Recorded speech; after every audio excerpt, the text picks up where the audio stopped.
রাত্রিবেলা যখন আমি ঘুমাইতে গেছি, ঘুমাইতে যাওয়ার পরে স্বপ্নে দেখতাছি আমি কয়েকশো হাজার কোটি টাকার মালিক।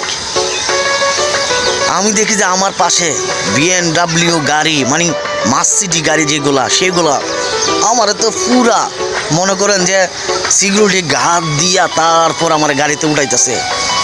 আমি একটা বিশাল অফিসে গেলাম, ওই অফিসে গিয়ে বসলাম। কি চেয়ার রে ভাই, কি তুলা নরম। যাওয়ার সময় স্যার আসসালামু আলাইকুম, স্যার আসসালামু আলাইকুম।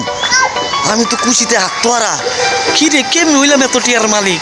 হ্যাঁ, উনি আমার নাকি চারটা গার্মেন্টস ফ্যাক্টরি, ইনস্পুট ব্যবসা, কি নাই আমার সবই আছে। আরে ভাই, আলিশান খাবার দাবার, আনন্দ ফুর্তি, স্বপ্নের মাঝে এমন কিছু নাই, সব কিছুই আমি করছি।